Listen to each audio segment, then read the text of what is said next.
Hi, everybody. Hey, Josh. Aloha. Oh, And now we're live. oh, Hi. Hey, Josh, were you on that last access? Not this recent one. No. Ah. Right, it was hot. It was hot. I'm going to keep our video off over here just to save bandwidth for the running of the meeting with everybody else for now. Just letting everyone know that. But we're all here. Okay, this is Dan. I'm in. Thank you. All right, Dan. Mom can't see me. Are we waiting for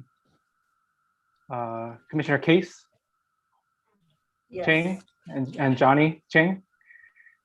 I'm not too sure if John's going to be on. I think he was going to try to be on.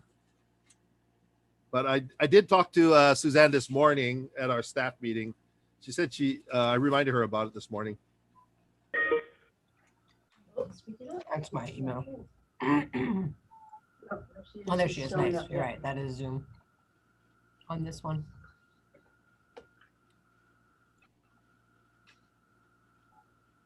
Okay. Before we call to order, you can lead us in a pule. Na'amakua.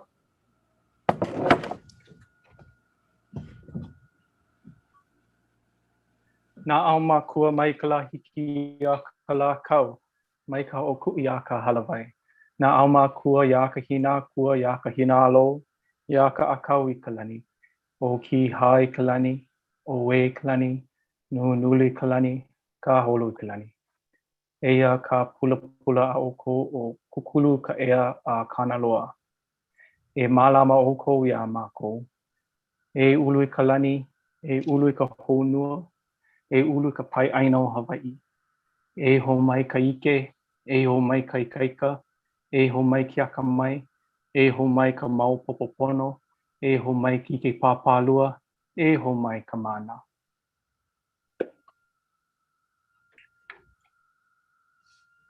Okay, let's get started.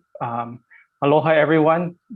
We're calling to order the June 28th, 2021 commission meeting for the Kaho'olawe Island Reserve Commission.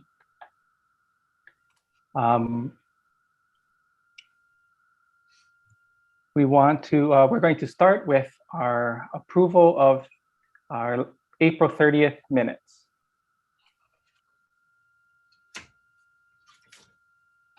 I move to approve the minutes. I second. Thank you. We're going to, I guess, approve by roll call. Yeah, those in favor say aye, opposed say no. Terry can do the roll call. Okay, thank you.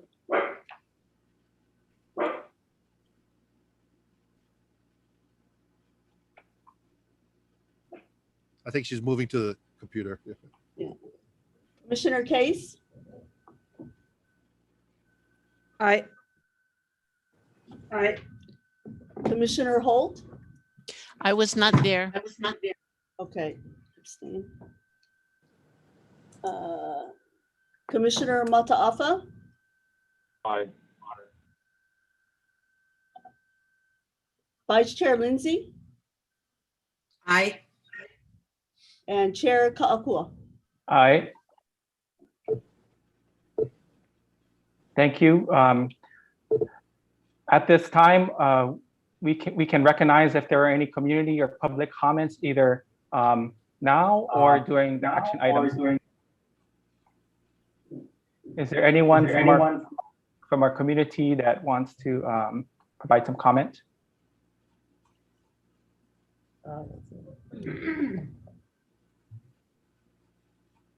Okay, if not, we're going to move to our action item 4A, review and approve fiscal year 22 KIRC operating budget. Okay, thank you. Maggie, can you give me a share screen? Let me get my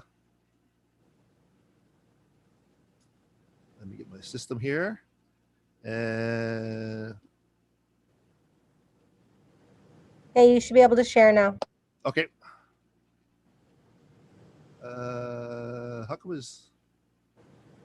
How do I pick which screen? It does something new. Gotta read like at the bottom of what you're trying to show, whichever one is the one you're trying to show, or you can just see your whole screen. Usually it takes me to a different page. Let's see, did it drop me off? Oh, hold on a second. It's taking a little second. Okay, here we go. Screen 2. Share.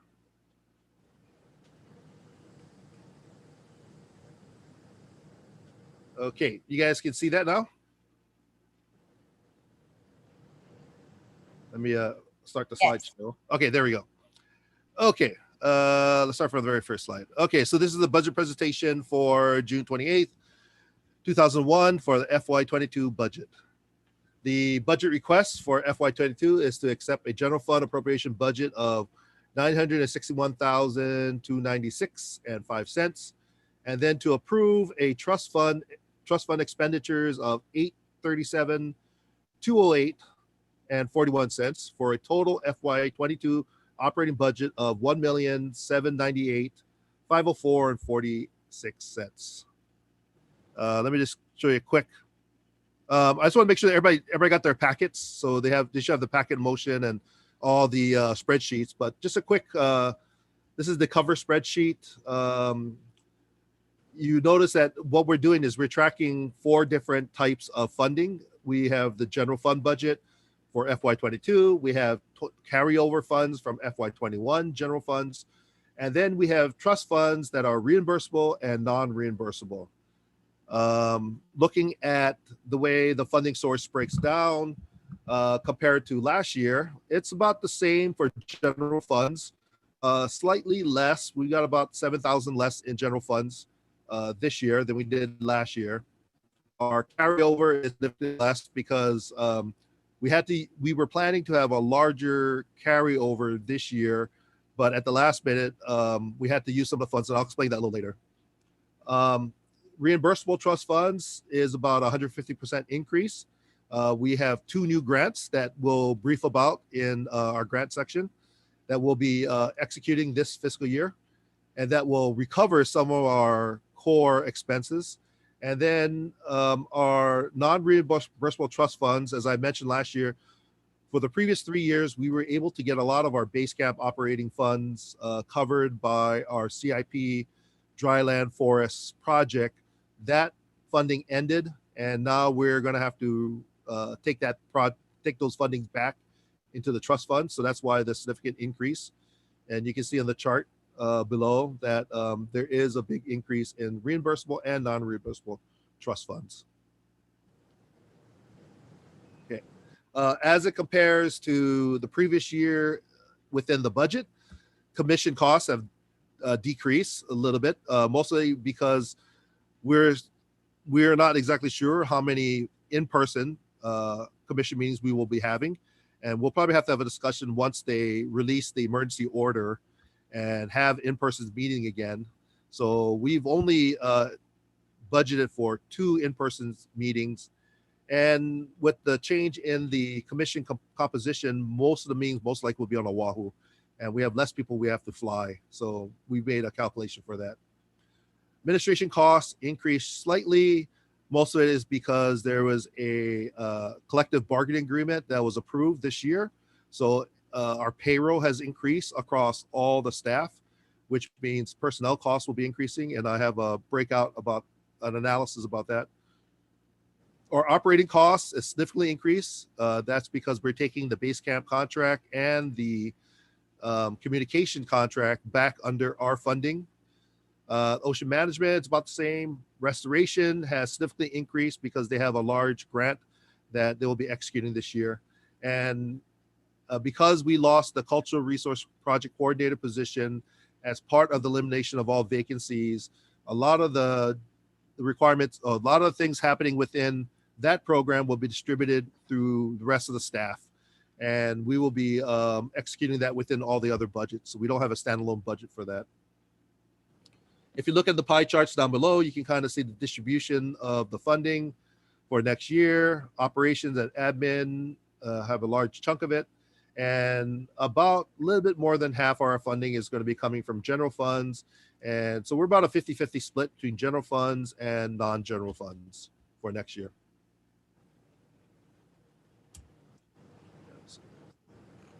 Where is my mouse? Okay, we're hosting it.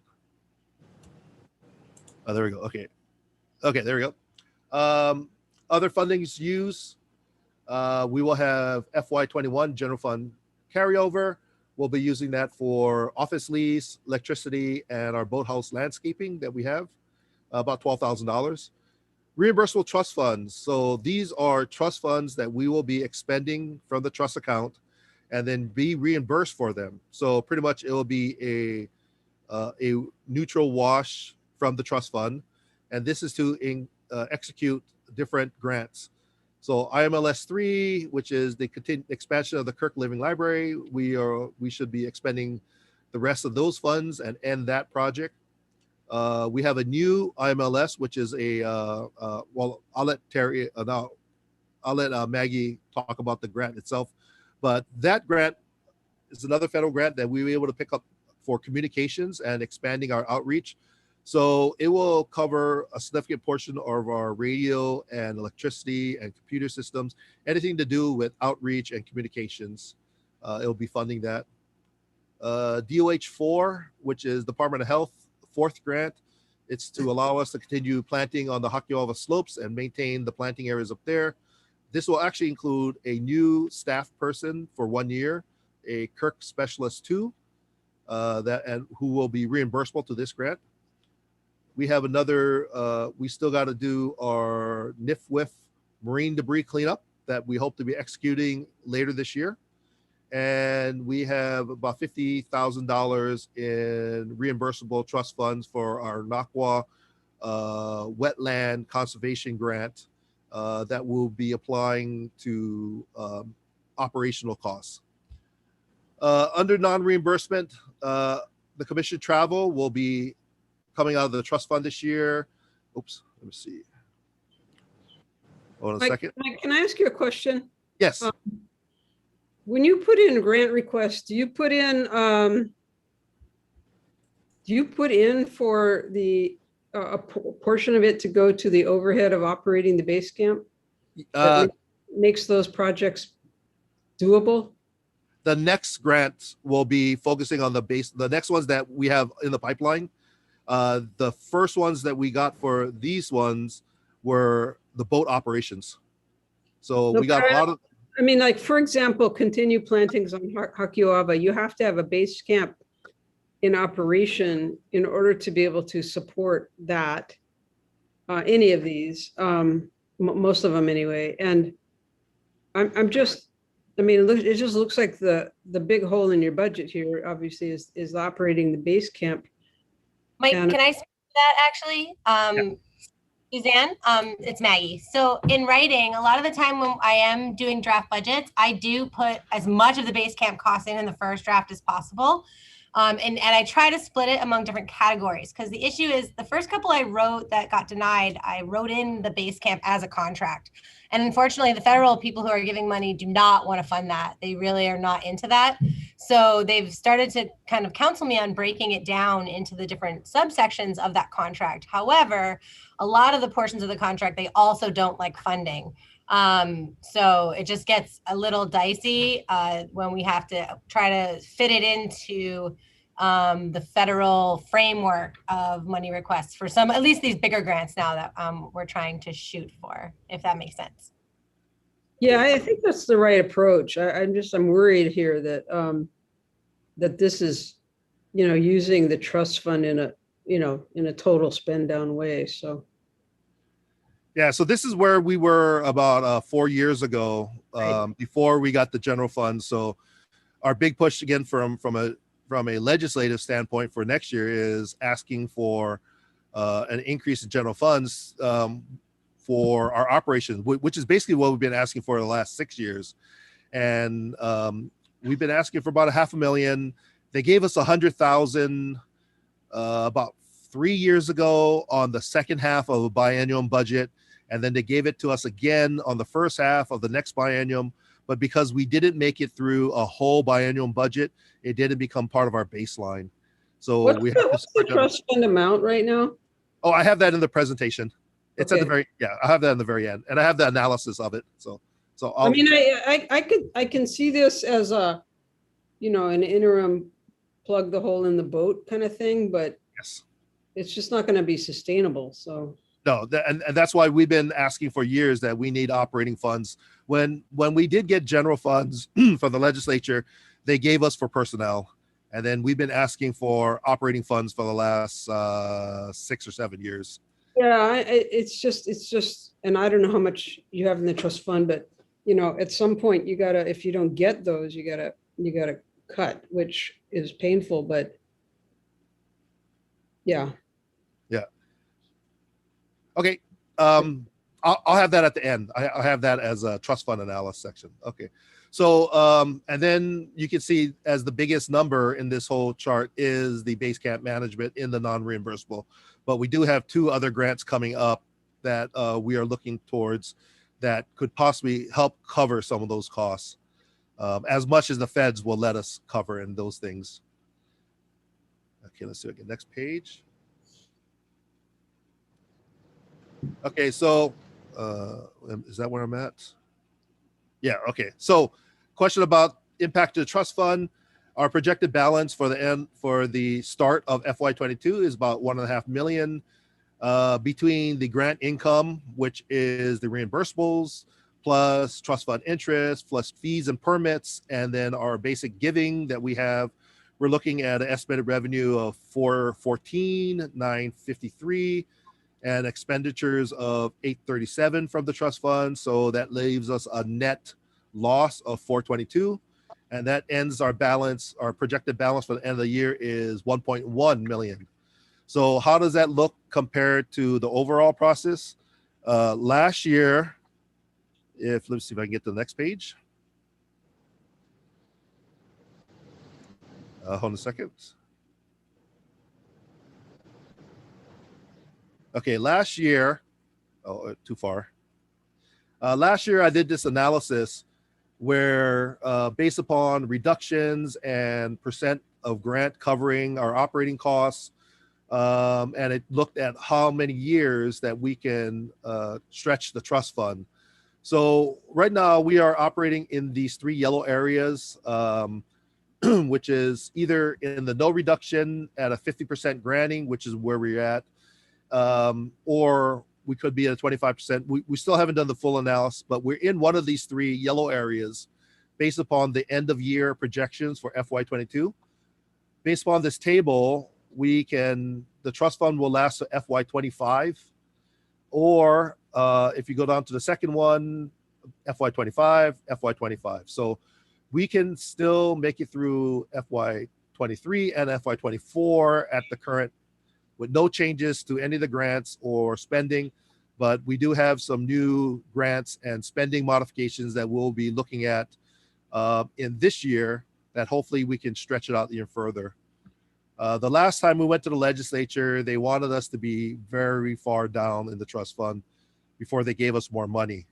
I think we were down to we cut staff in half and put people on half time and took a total, I think it was a 15% pay cut for everybody.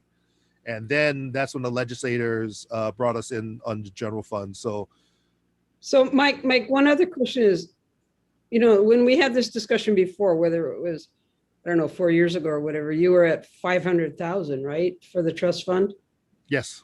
And so how did you get it up to 1.5 again? One of the biggest ones was 800,000 from the lawsuit against Monsanto. Right. We got about 800,000 from them for that. And then we were able to get the CIP project from the legislature for the dryland forest, which covered almost most of our operating costs as part of the CIP program. So we were net positive for 4 years between our revenue generation that we do with the access fees, boating fees. We were able to build the trust fund up And then now this is the first time that we've been actually taking funds from the trust fund, that we had a negative trust fund net income is negative for the first time, I think, in 4 years. So we were able to build up in 4 years with the anticipation that that CIP project was going to end at one time, and at least get us high enough that we can stretch it out a few more years and, you know, work our magic again and try to see if we get more funding. So Okay, I forgot about the Monsanto one. That's actually, I think that's a really good use of this, because it actually, you know, operating the base camp enables all those other projects, and the base camp is the hardest to fund. And so that's a good answer. Thank you. So that's what we're going to be going back to the legislature about, is that, you know, the real key of everything we do is the base camp, because the base camp is, we can show that it's hard to get grant funding for the core operation of the base camp, because everything else expands from that. We will try as much as we can, because they always want us to show them that we tried, and we can show them that all these grant applications that we made over the last 4 or 5 years, it's very hard to get the base camp to be funded because it's kind of a core function. If the legislature will fund the core function of the base camp, we will go and get the grants, and we have been successful with getting grants to buy the plants, to help with the other work on the island, and to, you know, leverage it against the base camp. So I think it makes a good story. It makes a good presentation to the legislature that we're not just asking for a handout, but we're asking them to be part of an investment that we can use for matching, and that we are successful winning grants and getting other funding out there.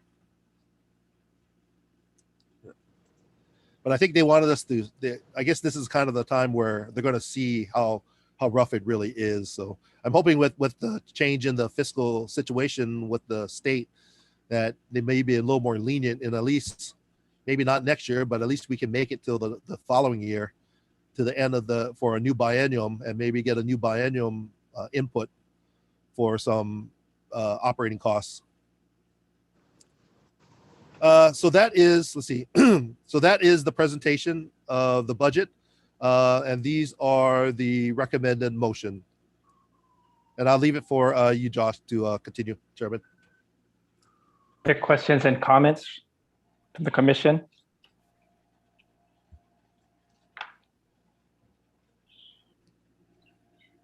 Hey, Chair, as Commissioner Mataafa, I just would want to reiterate what Commissioner Case had said. And, you know, I know this year we lost that contract for the dryland forest, and I guess as a one-time thing, it kind of makes sense to use our non-reimbursable trust fund for this project. But for next year's contract, I would just ask that, you know, look at the things that are really necessary for the base camp management, because I think it's a hard hit for the trust fund to take if this has to continue year after year. So maybe kind of looking at what we can do with the base camp operations and seeing if there's things that are completely necessary, and kind of seeing what a bare bones contract would look like and building our way up after that. That is important, but I don't think this is sustainable, like Commissioner said, to continue to take chunks out of the trust fund.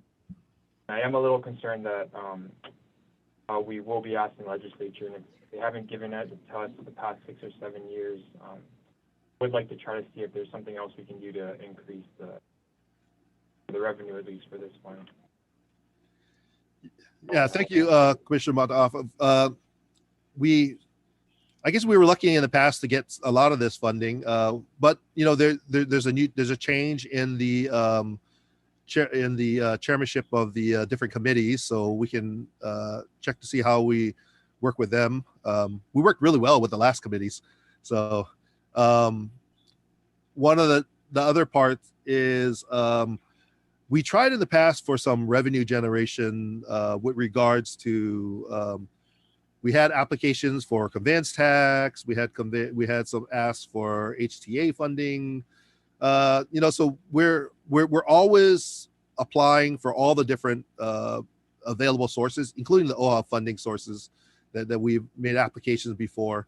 So yeah, we are looking at that. The base camp contract this year, we did reduce It is a reduction from last year. And actually, I think a lot of the, because we are taking back the base camp operations, it might be actually less than we budgeted for, because under the CIP funding, we pre-stocked a lot of materials and pre-bought a lot of things, but we're still using historical data to be able to calculate what our future costs are going to be. So I think as we go through this year, we'll have a better idea of what the true costs of a more restrictive base camp operation is going to really cost, and we will actually end up the year at a lot less. We just weren't, we don't have enough historical, and the historical that we do have is over 4 or 5 years ago, and we didn't want to base too much off of 5-year data to calculate what our future expenditures, like, you know, how many tires and how much fuel we're going to buy and stuff like that. So we kind of took what the base camp operating costs over the last couple years have been, which has been on the high end because we had the funding, and we're taking it with understanding that we're not going to exceed that amount that we put in the budget, and we're actually trying to come in a little lower when we actually do execute the budget. And we did have a reduction in manpower for the base camp, so it is a lower personnel cost this year. They've reduced by 1, and the base camp manager and I have been discussing some other financial costs cutting that we may be doing, including one of the discussions we have for the future years is, instead of having 12 months a year operation, is maybe cutting out the summer months when we don't do planting, and maybe taking 2 months out of the, only going for a 10-month contract. And the contractor is amenable to looking at that in the future years. So that's another way we could be reducing costs in the future. Mike, Yes. you know, OHA increased our grants budget. So I would encourage you to try again. We increased it by 6 million. Oh, okay. So when was the last time you applied?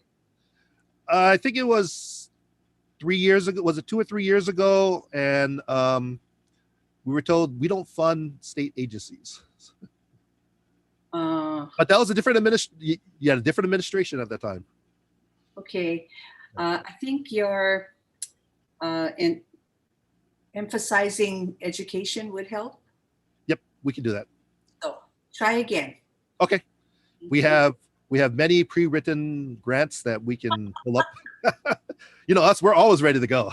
Well, can only try, you know. Yep, we will. Maggie, you heard that. Yes, Commissioner Mike. King. Thank you, Chair. Mike, I'm sure this is something that you calculate into that, but just from what I'm seeing here in the work that I'm doing, the escalation on material costs, you know, this past year was pretty astronomical, and I think it's coming down a little bit, but just I would assume just material costs for anything that you're doing, construction projects, et cetera, are going to be a lot higher than they were, you know, with previous year's data. So just kind of compensate for that in your estimates for anything that's applicable going forward. Yeah, we're kind of lucky. We were able to pre-stage or pre-purchase a lot of things from the previous funding, so we're kind of good. We're kind of good on materials, and we do have some federal construction requests coming in from Senator Schott's earmark that we hope to hear back from him about what he can try to get us. We did ask for an earmark to rebuild the LZ Squid storage area and to restock us with building materials for the island. So we did include that, and includes operating costs too. So all our grants, we do include a portion of while the life of the grant, to include either the boat operations or some of the base camp operations. And we were very fortunate to get the communication contract picked up for the next couple years out of the IMLS grants. It's just 1 year. 1 year for sure. Oh. Just one. Yeah, 1 year. Well, we'll get more, but just one. Other questions from the commission?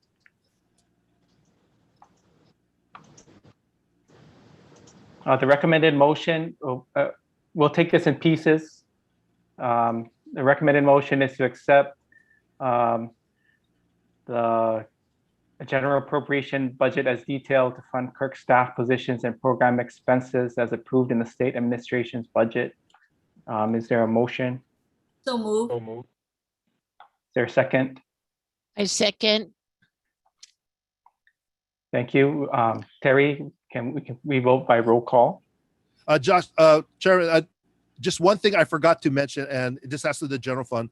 And let me go back a few slides because I think I jumped my computer. That's why I'm getting a new computer. It's getting kind of squirrely. But under the general fund allotment, I want to just explain that there was a new collective bargaining agreement that was approved for all state employees.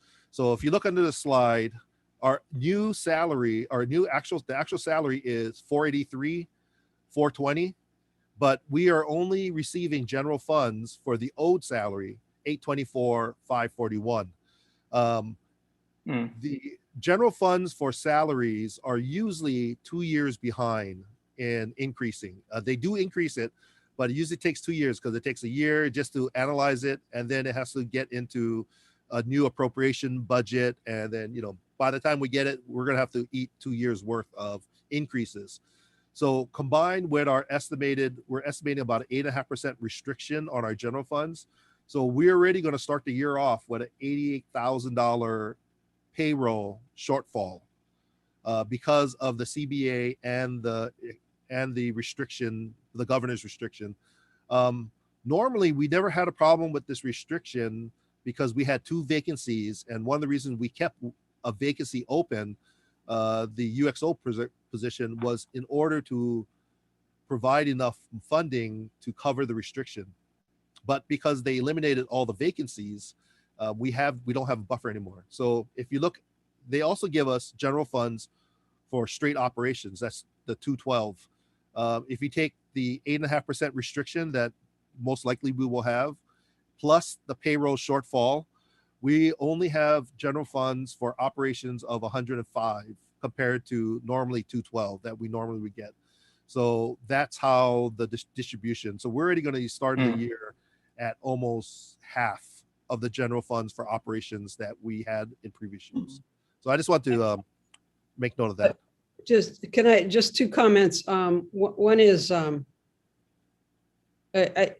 don't think we keep positions open for the be able to use the vacancy savings. That's something the legislature doesn't like us to do. But I know that everyone has been using vacancy savings to plug this hole, and everyone is having a harder time now because those vacancies were taken up. And then my other question was, where did you get the 8.5%? Because typically it's 5% or this year 10%. So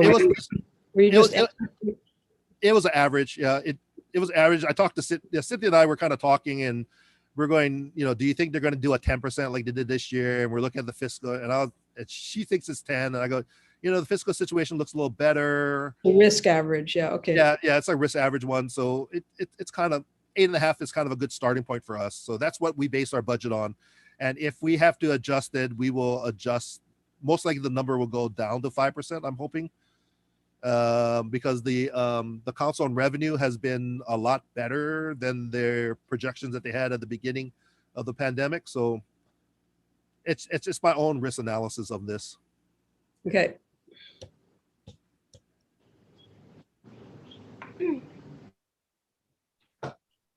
Okay, thank you. Thanks, Mike, for that clarity.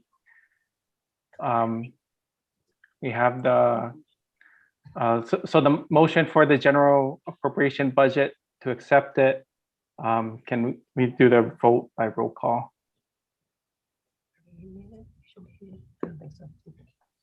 No, we're good. Commissioner Case, Aye. Commissioner Ching, Aye. Commissioner Holt, Aye. Vice Chair Lindsay, Aye. Commissioner Mataafa, Aye. And Chair Kalakua. Aye. Motion carries. The second piece of this motion is to approve the expenditure of approximately $837,208 from the Kaho'olawe Rehabilitation Trust Fund to fund reimbursable grant projects and non-reimbursable operations. So move.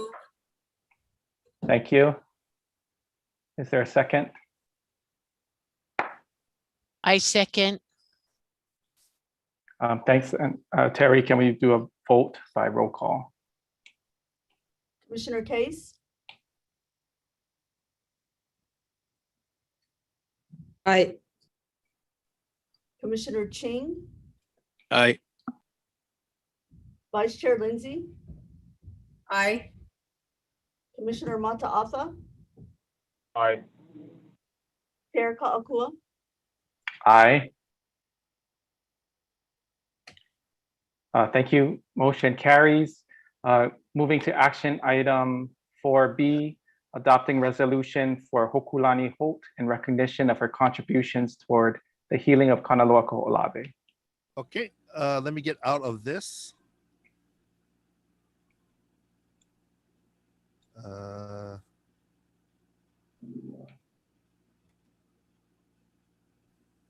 Okay, here we go. And I have another.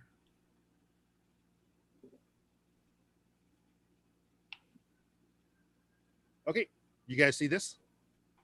Okay. First of all,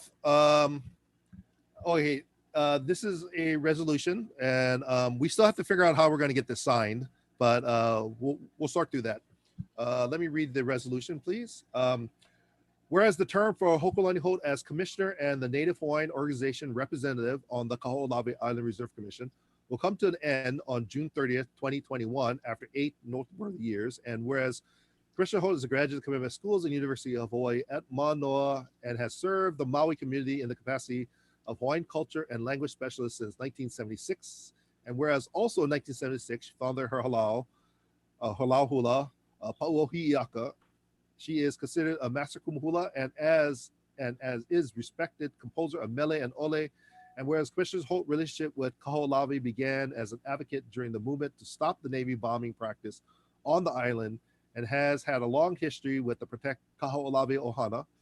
And whereas Commissioner Holt previously was employed by the KIRC as the KIRC's cultural manager in 1997, tasked with designing a Native Hawaiian cultural orientation program for all workers involved in the Navy's unexploded ordnance cleanup project, where she remained until accepting the position of cultural program director at the Maui Arts and Culture Center, and later as director of Kahikina Okala, Hawaii Papa o Ke'au, University of Hawaii Maui College, and while serving on the KIRC staff, developed many of the cultural protocols currently in use on Kaho'olawe, including the Kaholokalani rain ceremony.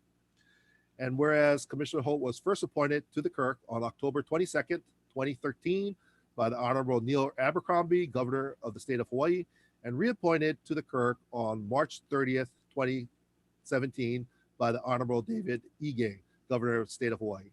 And whereas while serving as a KIRC commissioner, Commissioner Holt worked with the Cultural Advisory Working Group and helped foster community input for protection and preservation of Kaho'olawe's cultural resources, as well as providing oral history testimony relating to the cultural protocols of Kaho'olawe. And whereas while serving as a KIRC commissioner, Commissioner Holt supported KIRC staff for providing sound advice and context relating to Native Hawaiian cultural understanding of the work on Kaho'olawe and providing direction, support, and guidance to the KIRC's culture program projects and staff. And whereas Commissioner Holt has served faithfully for 8 years as commissioner with passion, commitment, and whereas with Commissioner Holt's term of service coming to an end, the KIRC will lose a visionary commissioner and cultural leader with deep knowledge and experience. And whereas through Commissioner Holt will leave her seat on the KIRC, it is clear that her work on Kaho'olawe is not over, and that she will continue as a culture practitioner, advisor, and supporter of the rebirth, healing, and restoration of Kaho'olawe for many years to come. And now, therefore, on this day, the 28th of June in the year of 2021, on the island of Oahu, I guess I'm on the island of Oahu, be it resolved by the KIRC that a significant record of achievement has been accomplished by Hokulani Holt in the areas of leadership, cultural resource protection, and expanding the cultural use of the Kaho'olawe Island Reserve, all in the spirit of healing Kaho'olawe.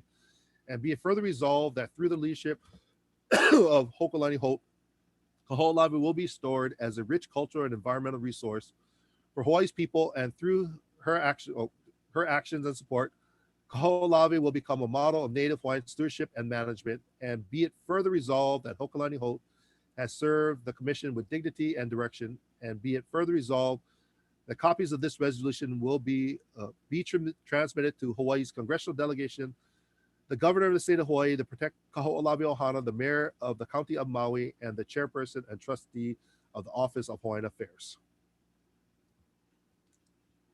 Mr. Chair, I move that we approve this resolution. Second. Thank you. I also wanted to take a moment if we have any comments from the public. Hi, aloha. On behalf of the Protect Kaho'olawe Ohana, I just like to say mahalo ya'oi e anake hoku. You serve as a beacon of light for us as well, and we are very thankful for your efforts in perpetuating Hawaiian culture, hula, as well as the ike that you offer on Kaho'olawe and your expertise in all of those areas. As the resolution says, even though your term may be coming to an end on the KIRC, we are sure that you will always be a part of the greater ohana that is dedicated to preserving our cultural and natural resources and restoring the island of Kaho'olawe and healing the island. So mahalo ya'oi.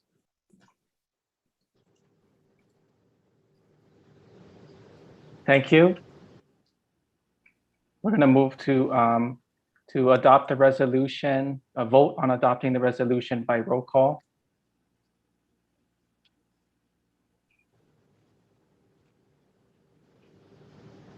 Commissioner Case, Aye. Commissioner Ching, Aye. am I supposed to actually ask Commissioner Holt? No. I'll vote for her. Commissioner Mata'afa Aye. and Vice Chair Lindsay Yes. and Chair Kaho'olawe. Aye. And Commissioner Pescaya, aye. Aloha. I didn't realize you were there. Excuse me, Commissioner. Mahalo. Can I say something? Please. Honored. Okay, I'm all choked up. How many times have we done this for you, Auntie? We'll get through this. Yeah, right. We'll get through this. One of the really wonderful things is that I have had the opportunity to do whatever I could in whatever capacity, in whatever way possible, to assist with Kaho'olawe Kanaloa. I think there's nobody else that did every possible capacity, legal and illegal, to to assist Kanaloa Kaho'olawe, and it has been my true honor to have done that, but more especially to have done that with so many wonderful people, some who are no longer with us, but whose influence continues to this very day. And so it has been a pleasure, not always an easy pleasure, but a pleasure to have been available to assist and work and all the many ways that Kaho'olawe has been for me and my family. So mahalo. It has been wonderful. It has been wonderful. And mahalo hokulani for your service to our lahui and to our aina.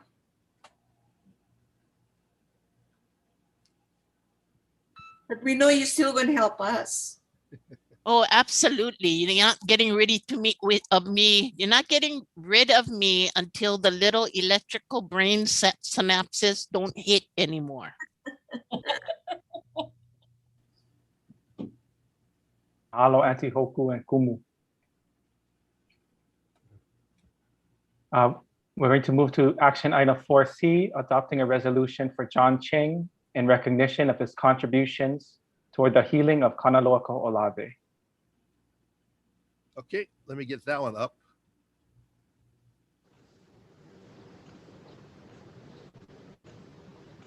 Let's see, where is it? There we go. Okay, let me bring that one up. Okay. Okay. That's all. Okay. Before I start this one, I just want to thank you, Eti Hoku, for all the times we spent together, and we still spend a lot of time together anyway. On island, I still remember all those times, like in Hakiawava, getting ready for Makahiki, and just getting, when Lona was young and he was skinny, it's like back in the days. So yeah. But thank you very much for serving with us. Okay, moving on for our next one, recognition, the outstanding contribution, dedication of Commissioner Jonathan Ching towards the healing and restoration of Kaho'olawe. Whereas the term of Jonathan Ching as a commissioner and representative of the Protect Kaho'olawe Ohana on the Kaho'olawe Island Reserve Commission will come to an end, came to an end on June 30th, 2021, after 5 noteworthy years. And whereas Commissioner Ching is a graduate University of Hawaii at Manoa with a degree in fine arts, and I emphasize that one, fine arts. He knows that joke, and a doctorate of architecture. And whereas Commissioner Ching previously was the land and property manager for the Land Assets Division of the Office of Hawaiian Affairs, and whereas Commissioner Ching's relationship with Kaho'olawe began as a teaching assistant while in college under the supervision of University of Hawaii ethics professor and longtime Kaho'olawe advocate, Dr. Daviana McGregor. And whereas Commissioner Ching has been a longtime member of the Protect Kaho'olawe Ohana and has served in many leadership positions within the organization and was trained as a culture practitioner responsible for the perpetuation of the annual Makahiki ceremonies on Kaho'olawe. And whereas while working for the Office of Hawaiian Affairs, was part of the joint working group that created Iola Kanaloa, the current long-term community planning document for Kaho'olawe. And whereas Commissioner Ching was appointed to the KIRC on April 16, 2016 by the Honorable David Ige, the state of Hawaii, Governor of the state of Hawaii, and whereas while serving as a KIRC commissioner, Commissioner Ching's training as an architect and experience with Native Hawaiian land management issues has been critical in supporting the Commission's capital improvement projects, including the installation of the alternative energy system on Kaho'olawe, the development and planning of the Kaho'olawe Operation and Education Center at Kihei, and the continuing restoration of the Kaho'olawe natural and cultural resources. And whereas Commissioner Ching has served faithfully for 5 years as a commissioner with passion and commitment, and whereas with completion of Commissioner Ching's term of service, the KIRC will lose a visionary commissioner and planner with deep knowledge and experience, and whereas through Commissioner Ching will leave his seat on the KIRC, it is clear that his work on Kaho'olawe is not over and that he will continue as an advisor and supporter of the rebirth, healing, and restoration of Kaho'olawe for years to come.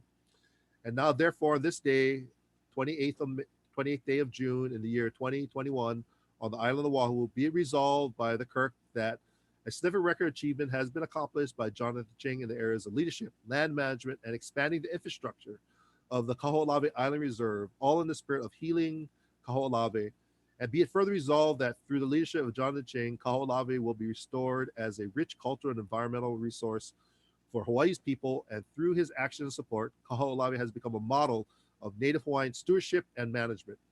And be it further resolved that Jonathan Ching has served the KIRC with dignity and dedication, and be it further resolved that copies of this resolution be transmitted to Hawaii's congressional delegation, the governor of the state of Hawaii, the Protect Kaho'olawe Ohana, the mayor of the county of Maui, and the chairperson and trustee of the Office of Hawaiian Affairs. And I will turn off my sharing. Okay. Thank you. We're going to open it to any general comment publics from the general public. Comments from the general public. Yes. Aloha again. Again, on behalf of the Protect Kaho'olawe Ohana, I just have one thing about the resolution, and that is after the first whereas, his name is spelled wrong. There's an H added. That's right. That's right. Yeah, there's an H in there. But we just want to mahalo Jonathan for all of your hard work over the years. You know, you've been a mentor to a lot of us, younger generation in the Ohana. You've always been an example of a dedicated and hardworking kua, commissioner, leader. And we know that it hasn't been easy for you since you moved to the continent to continue to serve Kaho'olawe, but we appreciate all of your hard work and your effort, and as well as the effort of, you know, your Ohana in serving Kaho'olawe and the Ohana. So mahalo nui, Ya'oi.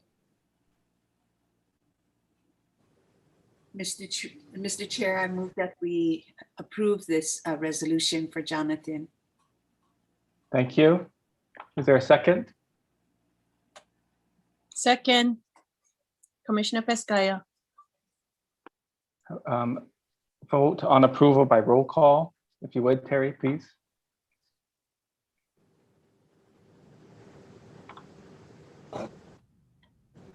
Commissioner Case, Aye. Commissioner Holt, Aye. Commissioner Mata'afa, Aye. Commissioner Pescaya, Aye. Vice Chair Lindsay, Aye. and Chair Ka'akua. Aye. Motion carries. Thanks, John. Thanks, brother. You want to make any comments? No, me first. Please. You didn't ask for everybody else who want from maybe somebody. So I remember, you know, you're going to love this, John. Even though she said the younger generation, I remember you when you came. You were the younger generation then. And I remember when you came with Daviana and all of those times that you were front and center. Many, many times, many, many things, not only makahiki, but hikes, work, on the ground, preparations, packing, driving, always there. So thank you, John.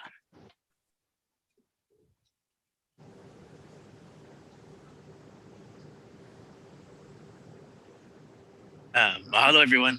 You know, it's, as you're saying, it's difficult to be away and not be able to be on island and to be there in person for these meetings and all these great events that are happening, and the evolution of really what's happening on island. And so we'll be back soon in the next 3 or so years.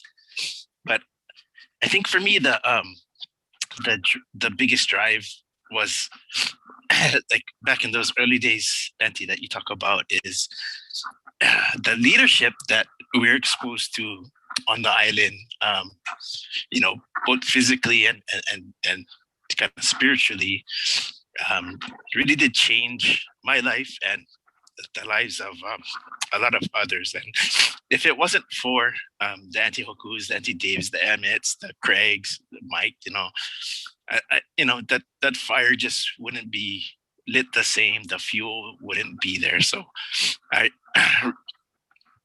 really want to thank those who have come before us, those who are still there. And, it's kind of cool because the younger generation, back to what Anela was saying too, is as a teaching assistant, we got to recruit people to come over, and part of Davey's class, and Josh is one of them, and just a wonderful experience to serve in this capacity, but really bridging the worlds of the cultural practitioner, the on island logistics, and just the love that we have for the island, and then being able to fortunately serve in a position of more of the political realm has been a great experience. And I hope if I still have time, at some point I would be willing to serve on the commission again if ever appropriate. But just know that myself and my family will always be there for the KIRC and for the Ohana and moreover for Kaho'olawe. So love everybody, love the island, miss you all. Aloha. Chair, can I say something? Yes, absolutely. I just want to say mahalo, brother, for all the adventures we've had together on island, from Lopaka dropping us off at Kaho'olawe Harbor with the Zodiac and our half-day Zodi training, then take the boat to island the next day, to me bringing you food because Lopaka banished you up to the hills to make the apu for Maka'iki because you forgot the apu. But the biggest thing is really, John, what people don't know much is John and I sat on the Haki'awa Hale working group for 8 years, 9 years. I don't know.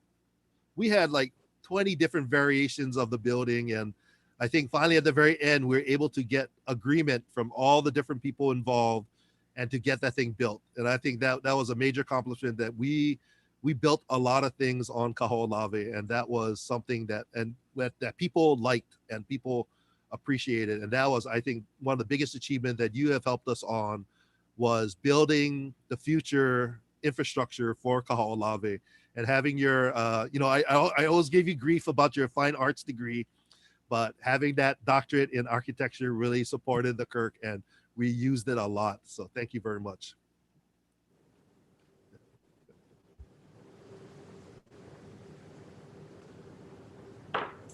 Thank you, Chair. I'll just say quickly, a lot of what, John, I consider him a strong mentor for me in how I practice my culture, both on island and in kind of modern society. On Kaho'olawe, John is the one who, I would attribute him to the one who, real simple stuff, but important. What to do in the water. John was the first one who really kind of showed me how to drive the Zodi, which I'm still learning. Even how to tie a malo was John. John's the one who helped me tie I didn't know how to tie that thing. It kept falling off. So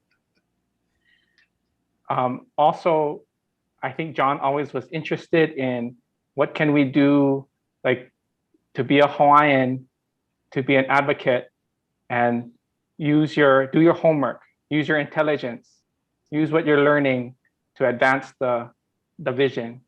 And I talk story with John about it all the time, but from a young, for me, I don't know up from down, John really has a big brother to me, older brother, not that much older. But mahalo, John. Thank you, everybody. This is really cool. If no other comments, I'm going to move to Administrative Business Executive Director's Report. We didn't vote for it. We didn't vote for the resolution. Oh. We made the motion and we seconded it, but we didn't vote. Okay, thank you.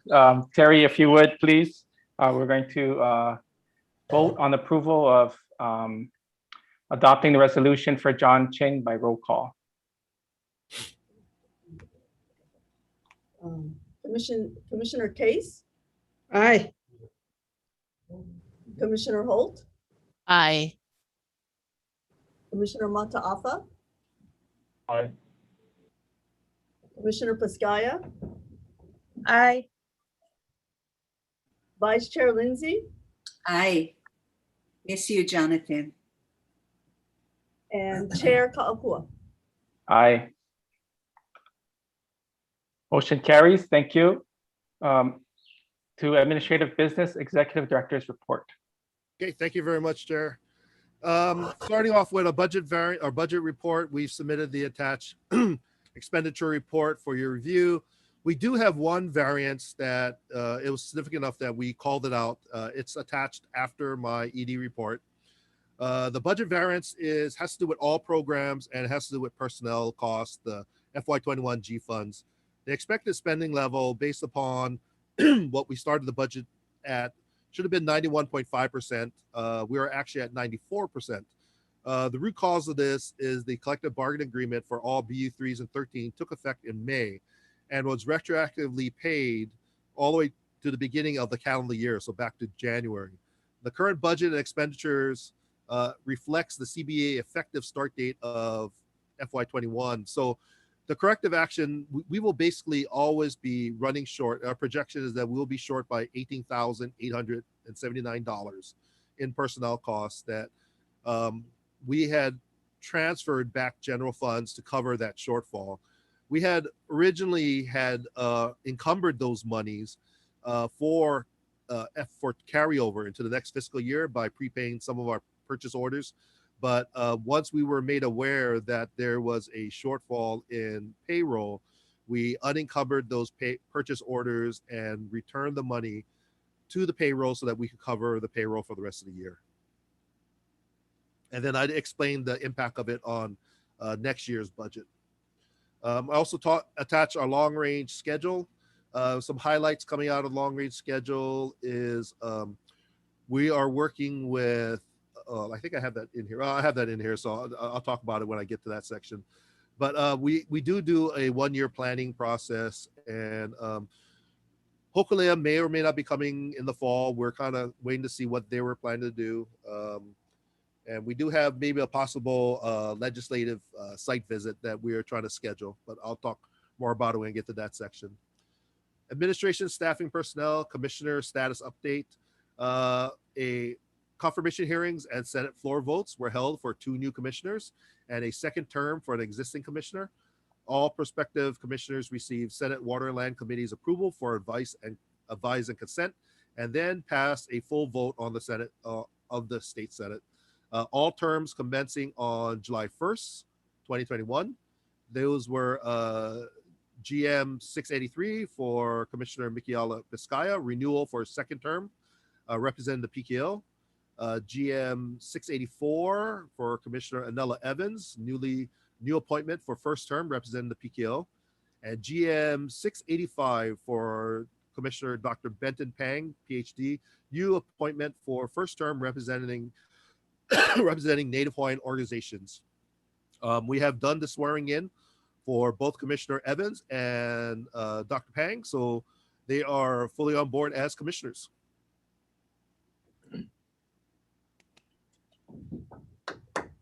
Welcome. Welcome.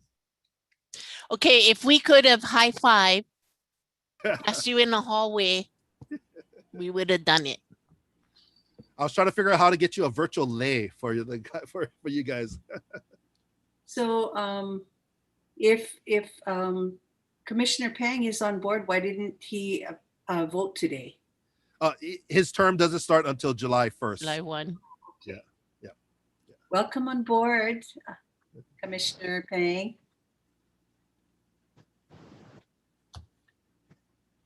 Sorry. Thank you. Thank you very much. Looking forward to it.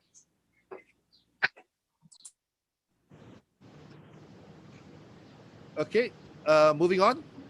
KIRC staff update. The newly awarded Kaho'olawe Watershed Department of Health 4 grant from the Department of Health Clean Water Branch includes a 1 year of reimbursable funding for a temporary KIRC 2 specialist. We are proposing to fund this new employee for 1 year starting July 1st, 2021 from the trust fund and request quarterly reimbursements from the Department of Health. Staff is currently in the process of recruiting, hiring a candidate to fill this position, starting with the July 2021 access. We have recruited someone, and we are in the process of the hiring process, doing the background checks and everything. So we'll see how that goes. It's kind of a hard time because right now between fiscal and personnel, it's the end of the year and start of the new year. So everybody's kind of backed up right now. So hopefully we get all these things going and we can start soon. Capital improvement, reserve operation logistics, an update on COVID procedures. Following the governor's 19th proclamation relating to the COVID-19 emergency, the KIRC has removed, I have removed the requirement for wearing a face mask outdoors while on Kaho'olawe and on the KIRC vessel in accordance with the governor's proclamation. While on Kaho'olawe, all staff and volunteers will still have to follow the current guidelines of wearing face masks while indoors in the berthing huts and the dining hall. Additionally, following the governor's announcement that inter-island travel restrictions will end on June 14th, the KIRC will no longer require volunteers to complete and submit a pre-travel health screening questionnaire and will no longer be conducting health screenings prior to boarding the KIRC vessel, just as the inter-island terminals have changed their process. We were using the inter-island terminal process as the baseline for what we were doing. That also means that we are now going to be opening up to outer island volunteers again. We have been taking some outer island volunteers, but mostly for very specific purposes, such as Kealapolahiva observations on island, or as the Kaho'olawe rain ceremonies last year. But now we have been focusing mostly on Maui groups for just in case if they get to the airport and they get denied, then we're not waiting for them, or they end up getting stuck somewhere. So now that quarantine issues for inter-island travel is gone, we're now going to be opening up for inter-island volunteers again. Summary of the Ohua incident. As you remember, on April 26th, I sent some emails out. While crossing the channel at Kealaikahiki, a wave pushed the Ohua onto a submerged rock and opened about a 4-inch hole in the rear transom of the boat. The crew was able to bring the vessel to Honakanaya and offload all personnel and cargo safely to the beach. While trying to locate the hole, the boat crew decided it was best to beach the Ohua. They ran the boat up onto the shore and then tied it off to a couple of 2.5-ton trucks. They were able to locate and plug the hole with wooden bungs, which are wooden cones, and sealant enough to float the boat, and then slowly bring the boat back to Maui. So I do commend them on getting the boat home, getting it back to Maui, and then we started the long process of repairs. NOAA launched their boat and was able to extract the KIRC volunteers that we were supposed to extract that day. They brought them back to Maui safely, and then came back to the channel and helped, and then escorted the Ohua back to Kihei. The Ohua returned with only KIRC staff and an extra bilge pump that we had put in there with an extra generator as backup. But they were able to maintain the bilges safely while crossing the channel. After a few weeks, the boat crew was able to get a contract welder to patch the hole. We were fortunate that we still had funding left over in the CIP program to pay for the funding and pay for the repairs. They had to take off, the hull has some armor plating on the bottom. They took off one of the hull plates. They patched the hole. They put the hull plate back on. There's still some residual damage. You see on the back of the boat, you do see a little bit of a bent in the stern, but the boat has been operating fine. We do have some leakage, mostly some pinhole leaks. On our next welding, we will probably cover the rest of those pinhole leaks. And we are watching, there is a shaft, not a shaft seal, but more of where the drive shaft penetrates through the transom. Because we brought the whole boat up to shore, there may be something in one of the seals that is not as perfect as it was. There's some small weeping, but it's within the tolerance of the boat. So we just have to, we've talked to the manufacturer and we're keeping an eye on things right now.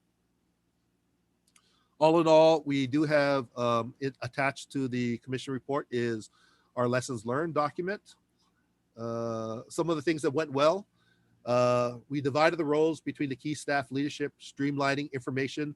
We found out that having a separate person, a KIRC staff on the radio communicating with the different parts between the boat crew, between base camp, between myself and the KIRC office helped, and it was able to allow the boat crew to focus on immediate actions of stopping, finding the hole, patching the hole, getting the boat home. Other things that went well was rapid coordination with NOAA. We have a really great working relationship, and we really want to thank NOAA for all the help they provide us with bringing their boat out to help take people off the island and to escorting guys off the island. And also excellent recognition of safety concerns throughout the reaction to the incident. Things that have gone, could have gone better. Volunteers and excess staff should have been moved off the beach and out of the way faster. We have to make sure that we have to let our guys focus on what they need to focus on and not be distracted by other staff people out there giving their 2 cents of how to repair a boat. So, and then everybody else. Lack of handheld radios on the boat hampered communication between boat and shore support. We have a main built-in radio that's in the cabin, but the captain is busy driving the ship, so we needed to have a little more handheld radios. So we have started with that already, having the person on the deck or in the front of the boat with a radio talking to everybody. And the lack of pre-planned procedures, organizations, slowed initial response and division of duty. So we have started working on some immediate actions and establishing some flood repair kits for the boat. I've worked with the guys, with the boat crew, having gone through flood damage control experience in the Navy. We're adapting some of the Navy response functions, and the guys have been very supportive of doing some of those things and getting some training on that stuff.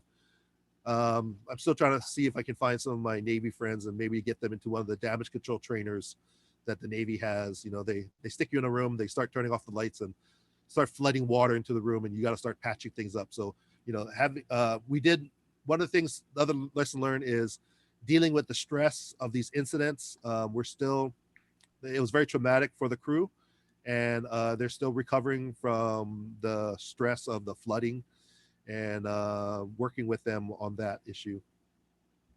Going forward, some of the things we're going to be doing is we developed incident response plan that expands on the Code Red procedures. We're going to be working on that, establish a structure to handle incident response on island as well as KIRC base.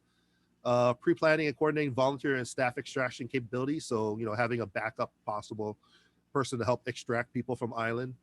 Prepare a damage control kit for use on board, OHUA, including wooden plugs, sheeting, and other materials to do damage control type situations on the boat. So those are some of the items moving forward from that. Okay. Commissioner Ching. Oh, thank you, Mike, for the update. First and foremost, I just want to commend the staff and the crew for taking action and bringing home everyone safe, and just really aloha you folks, that team. As I can understand how that might feel, and appreciate the leadership in that time. But my comment goes back to the protocols for COVID, and I just had a question. For individuals who are coming to island, are they required to show proof of vaccination or something like that? And the only reason why that has come up here in some of the discussions we have in my work here is that some places are requiring it for access, but also like the potential for lawsuit is there in the event that someone claims to have contracted it while on island, etc. Because as we're finding out, the vaccination is good, not 100%, but the potential for transmitting and contracting, even in well vaccinated, is still very much a potential. So just that question there. Yeah, I think this might be more of a Dan one, but the guidance I've been given by personnel is that I'm not supposed to ask for the status. And I'm following exactly what the governor's guidelines for inter-island travel is using. So we're mirroring what the rest of the state is utilizing for inter-island travel and for outdoor and indoor requirements. For the indoor requirements, we've downgraded the sanitation. We're still doing sanitation in the morning, but we're not doing sanitation in the evening. We were doing it 3 times a day sanitation through the camp. We're just doing it 1 time a day, and then the volunteers are doing cleaning the other times of the day, wiping down the tables with just cleaner instead of sanitizer. So we're still a little bit above the state requirements, but we're trying to mirror what the governor has put out as guidelines for inner island and outdoor, indoor, and number of people and etc. Yeah. Other comments and questions from the commission? But July 8th, you can allow 25 people indoors. Yeah, right now we've been taking most of our meals outside, and the huts have been restricted to include 6 feet separation distance between the bunk beds and staying under the 10 people requirements under the current tier, the modified tier 4 that we're in right now. Yeah. And we did find out that Kaho'olawe is not in any of the quarantine areas. We're not in Maui quarantine, and we're not the other counties. So I'm just following the state one because I got nothing else to follow. Yeah. The first step towards independence. It was interesting when I went through quarantine, and I told him I'm going to Kaho'olawe. He goes, "Oh, you're leaving our quarantine district." I'm like, "What do you mean? We're Maui County." He goes, "No, you're not." It's like, oh, okay. So that was interesting to find that out. So okay, moving on. Government relations, legislative site visits. KIRC staff is currently working with Representative Amy Pruso, who's on finance, and also Maui Representative Kyle Yamashita, who's from Maui and who is the CIP vice chair of finance in charge of CIP, to organize a possible House Finance Committee site visit on Kaho'olawe for September 7th to 8th this year. They're going to be doing a Maui trip, and we will do like a quick overnight trip, and then they'll come back to the island. They'll come back to Maui to do the rest of their tours on Maui. We're planning for it. We'll see how it goes. We've tried this many times before. There is some people who really want to come, but our really goal is to get the chairperson out there and see if she can make it out there overnight. So we'll see how that works. Last one, the government relationship. We've been working very closely with Senator Schatz's office. We've been going back and forth to tailor a earmark request. We have submitted for a legislative earmark for the upcoming federal budget. Our proposal requests funds to rebuild the on-island field storage facility, fire harden the base camp buildings, and to conduct native outplanting and native seed distribution to support a post-fire recovery plan. Right now, we're looking at about $1 million that we're asking. We don't know if it's happening, but at least one of the advantage we have is that there are line items in the budget for Kaho'olawe under DOD, and then we did give them a couple of the federal grants that we currently have been awarded, which could be vehicles to transfer money. So we'll see how it goes. Last time we did this was back with Senator Noi and Senator Akaka, and we worked with them for about 3 years, and we actually did get an earmark for 2 earmarks, one for endangered plant species recovery and one for unexploded ordnance, but it happened to be the same year that they did away with earmarks. So we'll see how this one goes too.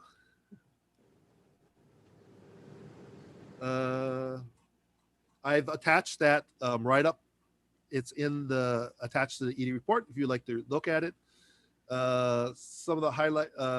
We also had to expand on some of the job creation opportunities in this earmark. So looking at the base camp for matting, because we're going to include some of the base camp operations in this, and also continuing the KIRC staff. So it's 14, and then whatever the work crews, we're going to do the construction work on the island as part of this effort. And that's all I have for the ED report. And the expenditure report is attached. I'd like to turn it over to my staff for their project reports. You have a preference who you'd like to start, Mike? I think on 6A, it's a restoration project starting first. Sorry, I don't have that in front of me right now. I did turn it on. Chair? Sorry, I have a question. Are we skipping over the expenditure report, or is staff going over that now? Oh, I think I talked in the beginning of my ED report. I talked about the expenditure and the variance on it, but it's attached for your review if you have any comments for it. Okay. Yep, we can hold and if there's any, if we want to, if Mike, if you just want to highlight anything on the expenditures report, Just or if there's any questions or comments. Yeah, the biggest highlight was in my variance report. It had to do with the personnel costs. We are going to exceed our personnel costs because of the CBA. That was the biggest one. Other than that, I think everything else, I think I have it in here. Where is it? I'm trying to find it. Oh, here we go. Okay. Everything else is in the expected area. Our projected expenditure should be about 91%. We are actually at 94% for personnel and only 43% for non-personnel costs overall. Our biggest areas that we have spent, pretty much everybody's under budget on the non-personnel costs. Most of it is that we're just trying to conserve, and we've actually delayed a lot of the expenditures. We're going to be grants that we're going to be executing this year, but we've deferred them to the next year. An example is like the ocean program. We were planning to do the marine debris cleanup this year, so we have funding, about $76,000 in funding for that operation. We're deferring that to FY22. One, because it took a very long time to get the contract for helicopter services. I just heard Dan signed it today, so I'm going to be picking up tomorrow, signing it, and we have to get the funding. We have to get the funding encumbered, and then we'll be able to start working on that one. We had funding in from a Cook Foundation grant. We're actually spending that. And then we also had planned for in restoration. Let's see if I get there. In the restoration program, we had we didn't have any other stuff. So ocean, yeah. Other than that, we've kept everything down. We've kept most of our expenses down. So I have a question, Chair, if I may. On page 4, I guess maybe this is attributed to the COVID pandemic, but I see that you have a balance of about 101,000 left over as of May for the Reserve Operations Volunteer Program. How would you classify that money? Is that coming out of the trust fund, or is that money that was appropriated by the state legislature? All general funds have been spent. Yeah, we made sure that we spent all the general funds, because we trust funds, and trust fund money is a no-year money. So whatever we don't spend just goes back to the trust, and we get to reuse it again. But we made a certain effort to spend every single dollars of general funds, since whatever we don't spend gets returned to the general fund, and we don't get to use them again. So any balances that we will have on this budget is all trust fund budgets.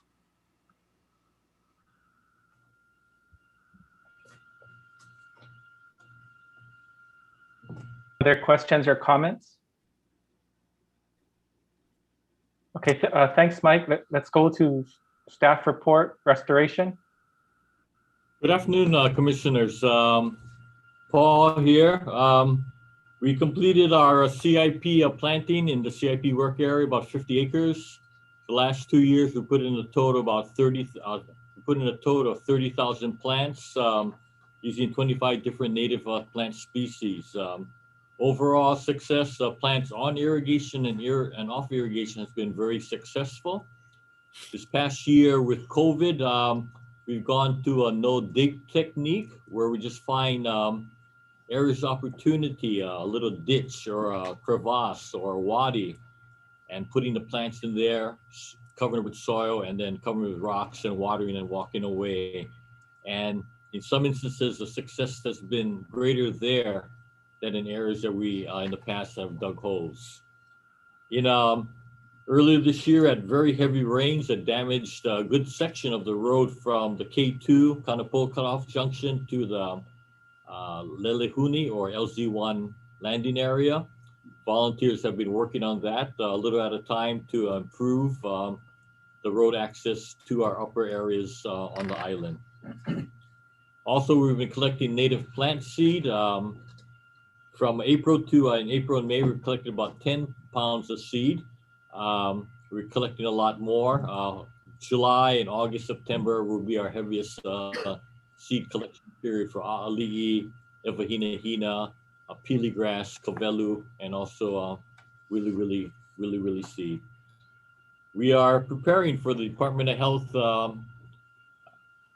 5 project in Upwai Luna area. Staff has gone out to remeasure erosion control pins to see if our work in the past has reduced or slowed down the erosion. Overall impacts have shown that areas that we have done restoration work has been very successful in reducing the erosion in the areas. Very small scale, but at least there's some positive impact on the area. Also, staff is getting ready for the Department of Health project, putting out photo points, prepping material, and planning out how we're going to be addressing alien plant species in the area, how to slow down the erosion by the installation of check dams and putting out bags of gravel and wattle to slow down the water in the area. Any questions? That's it. Chair, if I may, real quick for Commissioner Mataafa, took a look at it again, and one other thing I forgot to mention was that when we programmed last year's budget, we had a spend out curve, and the last month of the fiscal year is when the new base camp contract would transition from CIP funding to trust fund funding. What the balance of the reserve operation unspent money, a good portion of that will be the May billings for the base camp, and we're not going to be spending 101, but we think it's going to be it'll make up some of the difference why that reserve ops is short. It's because we had planned that it was going to be the last month transition period, and we have not received the bills yet. So that won't show up for another month. And when we do the closeout, I think we'll be closer. Right now it's at 52% for the reserve ops. And I think it will be closer to where we should be at the end of the year. And that was trust funds, yeah, that we set aside for that. Thank you. Yeah. Any questions? Okay, Commissioner Ching, I'm going to miss you, Jonathan. I remember meeting you October 1996, about 4:30. I believe it was the 9th, 7th or 8th, something like that. See you later, Jonathan. Okay, Paul.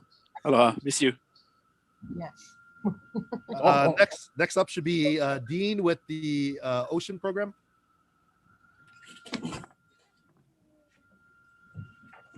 Aloha, good afternoon, commissioners. I want to provide Ocean program status update for the reporting period from April to May of this year. Just touching upon the projects that we've been working on the last 2 months, or these covering months, primarily the Pyro Mini Grant. We've taken one axis over of my high school marine science students, trying to influence and encourage more local students in the field of marine science through this grant. However, the grant was written primarily to focus upon marine science students from Maui High School. However, with the onset of the COVID interruption to DOE and student as well as parental concern of accesses, we've had a difficult time in recruiting students. So we've then went back to the grantors and asked if we could expand eligible students to other public schools on Maui. We've then made contact and communicated with Baldwin High School, Lahaina Luna High School, Inke Kaulike, and have had success. And so we should have all spots filled for requirement obligation for this grant. Yes, and also in the marine debris grant, Mike did touch upon it. A big milestone we've got. Thank you to Dan and Matt and Mike for helping us push along that helicopter contract. So with that being a major utilization of helicopters in the grant, we're going to need to utilize them for everything from pre and post surveys of the debris cleanup to also obviously the debris removal from the island and the beach. It expires December of next year, and it's an obligation of a minimum of 5 tons of debris will be removed from Kanapo. What will be unique about this grant compared to others in the past, we'll be diverting all debris from entering the landfill on Maui.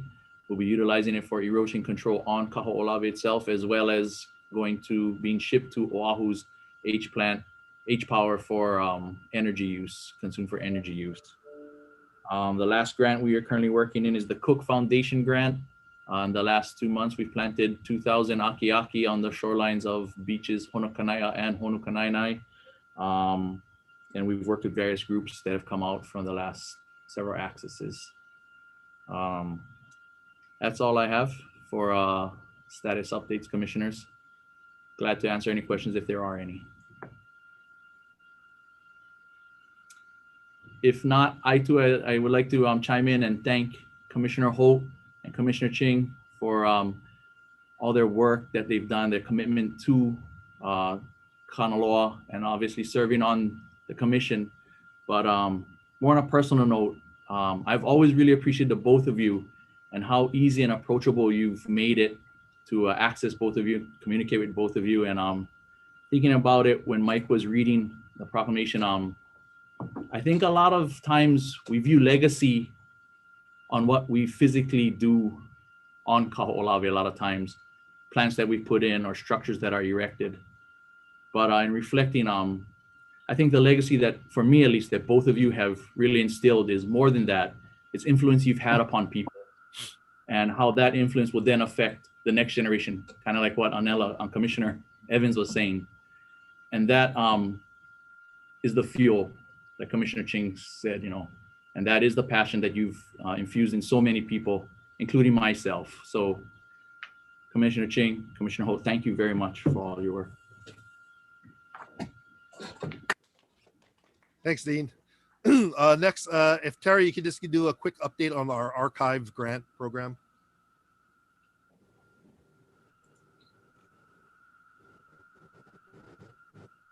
Oh, Dean, I don't want to go after you anymore. You say really nice things. Gosh, you're so eloquent. Embarrassing.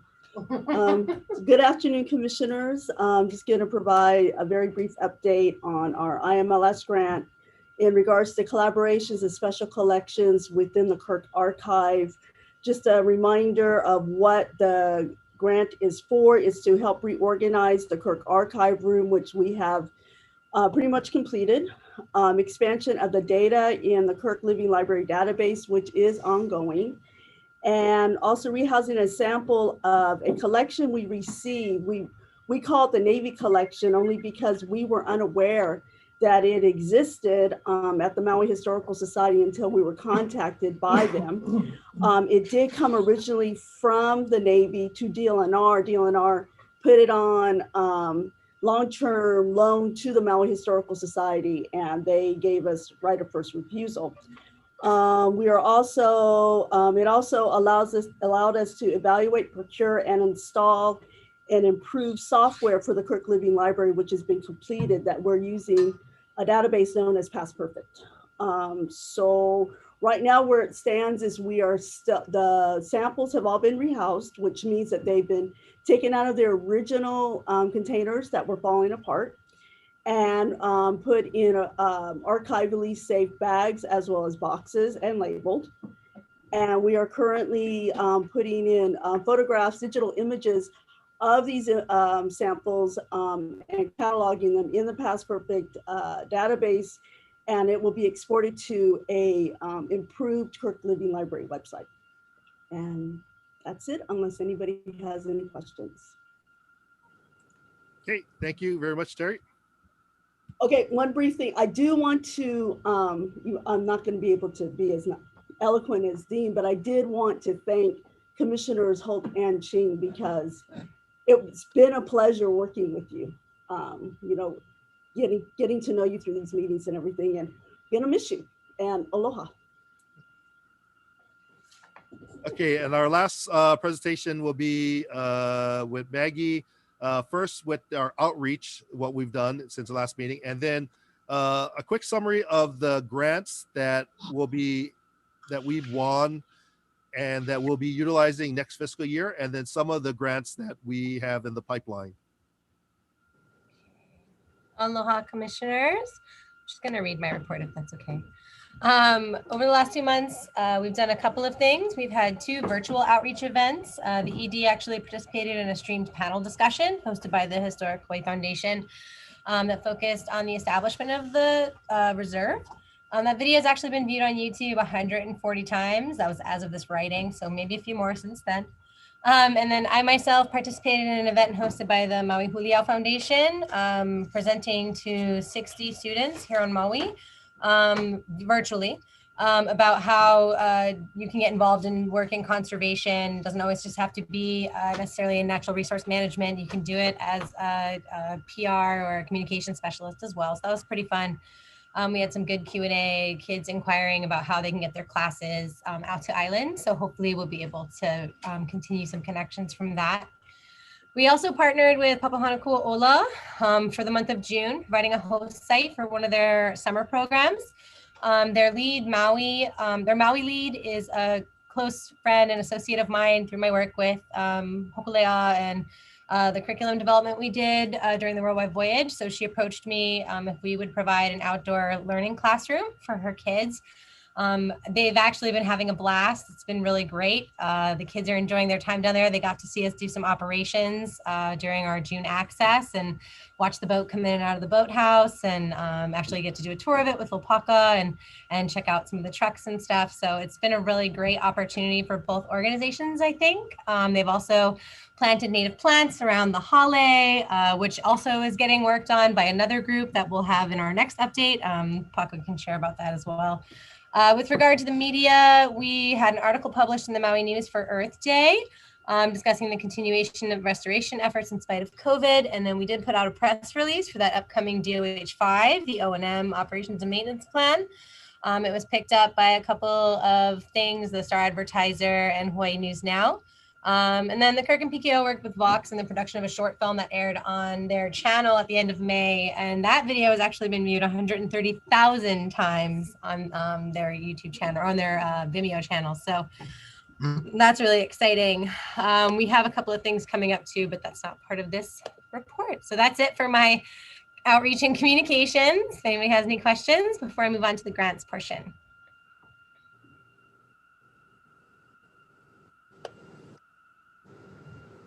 Okay, I'm gonna just share a slideshow, same as last time that we had, just updated with numbers because we've had a few changes since our last meeting. So, play. Can you guys give it a sec? Can you guys see what we're seeing? Okay. Yep. So as we said last time, we have been awarded that DOH 4 operations and maintenance. We're also calling it DOH 5 in-house. So you may hear us go back and forth on that one. That's just one specific project. We are still waiting to hear back about the Kamohio watershed plan and whether or not we can submit for that area in the future. Oh, I have to take that one out. Terry already talked about the IMLS stage 3, and Dean already talks about the pyro that we have going on, as well as the marine debris removal and the Cook Foundation planting. However, we are about to start our NACA grant. That's the one that has been talked about a little bit today that we have over the next 2 years. That'll be covering our boat operations fully, at least based on the estimated costs we use for the next 2 years. We are having some trouble getting the fiscal side sorted out with the DLNR DUNS and us using it and us not actually I guess, showing up in grant solutions and having to kind of figure that out. So Mike and Matt and I have all been working with Cynthia to try and get our accounts sorted out and figure that out so it's easy. We actually had a little bit of a hitch in that this week, but hopefully we get it worked out for the future, because I guess that's where the feds are going to for all of their submissions as well as their management. Thankfully, right now we can still submit through grants.gov, and I'll talk about that in a second.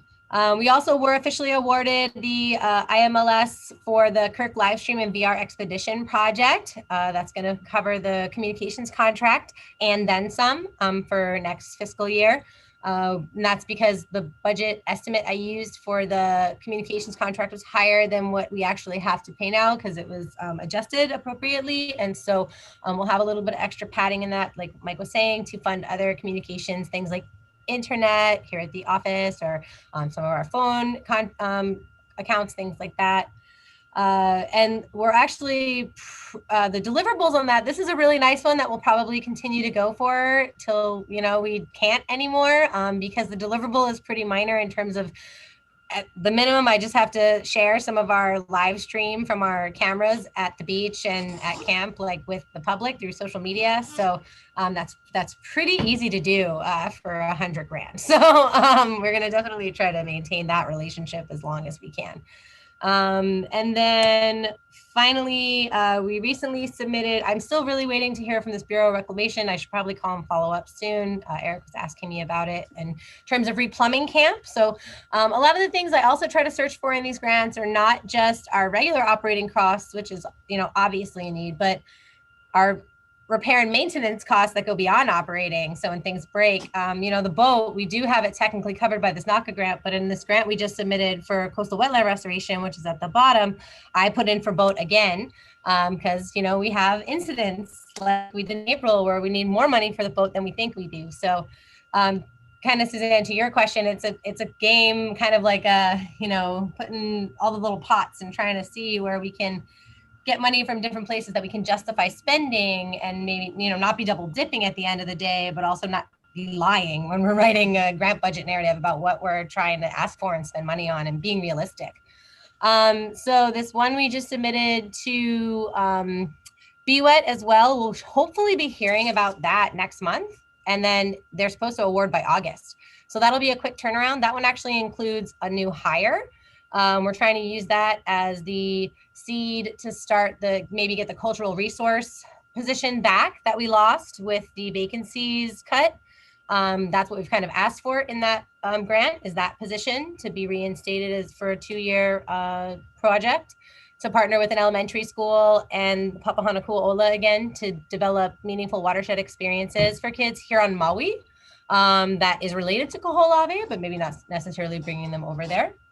And then finally, just this past Friday, we submitted a coastal wetland restoration in Honokanaya grant, not Honokanai, sorry, I should take that off. It was for about $353,000. That is also asking for another ocean resource specialist, so we can have another staff member for the ocean program to be able to execute their stuff that they got to do. But also in that one, we're asking for we're capturing some boat costs, we're capturing camp costs, looking at like the supplies, the reverse osmosis filtration, some of the fuel, meals, laundry, things like that. My hope is that for this next one we're going to submit next week, it's the NACA standard grant, to work with Mike and Dawson to get the actual salary levels for the contract, because I think that will help us be able to justify the level of contractual money we're asking for. But that's kind of coming down the pipe, because this is the one that's due. The application is actually due July 7th. It just got extended. So we're still hoping to get that one out in the next 2 weeks. And as always looking at grants.gov emails and on the horizon for the next one and the next one and the next one. And we'll have a OHA application coming soon. Yes, and that. Any questions, commissioners?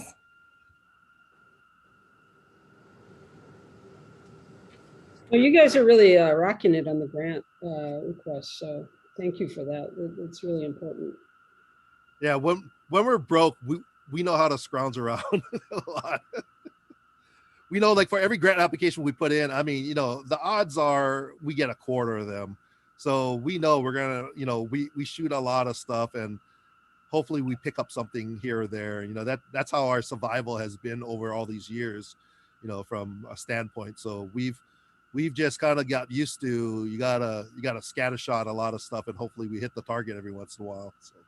I also think our batting average is getting a little better because we are refining our technique and refining our choice, our asks. You know, like the wetland money that's coming in right now, I think is a really interesting new space that or we're going back to a space that hasn't been used in a while too. So, and Mike, to your point earlier about the base camp, right? If we could get a little bit more money leveraged from the general fund on base camp, we could match grants all day.